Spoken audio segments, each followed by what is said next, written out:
Assalamualaikum warahmatullahi wabarakatuh. Ashama harkafuuna jirra jirtu isiniin jecha arraasa kuma beekama appilikeeshinii bareedaa tokko walitti deebinee jirra. Aappiin kun jechuudha saffisa bareedaa qabaa koodii takka isiniin gaafatu. Appilikeeshiniin kun jechuudha sawaa malee shari'aa suudii keessaa hundarratti isiniif hojjeta. Gama barnootaa dabruun duratti warri YouTube chaanaala kiyyaa faaree taatan subscribe like godhaan isiniin jaa mallattoo notificationaa sangattuqa oolta jettu irra deeffadhaa. Gama namaan gara barnootaatti dabarraa appilikeeshina pilaastoorii keessa arganna jechuudha. Egaa pilaastoorii keessa erga gaseenneen booda bakka search jettu sanarratti pink pro goonee barreessina. Erga barreessineen booda search goone jechuudha. Kunoo aappiin kanuma jalqaba irra nuu dhufa kana.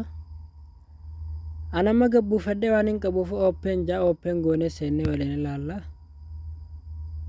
Aappii kana yeroo dura gabbuustan jechuudha tuqaa sadeen gubbaa tanarra gattoytu online update jettu gubbaa kanarra ni jirti achirra gattoytanii ammallee asirra gadhoytan jechuudha mobaayilii riyaala 39 lama ofirraa qaba ka barbaadan irra guuttatan jechuudha takkaffaa lammaffaa akkasuma yaaquutaa firii isiniif hojjeta jechuudha jawwiidhaas firii hojjeta mobaayilii riyaala 25 mobaayilii riyaala 60 mobaayilii riyaala 60 ka barbaadan irra guuttachuu dandeessan jechuudha zeeniin keessaa qaba waan ta'eef amma zeenii irra guunnee ilaalla erga haala kanaan itti guuttaniin booda jechuudha bakka oof taatee jiru tana qofa oon irra jijjiirra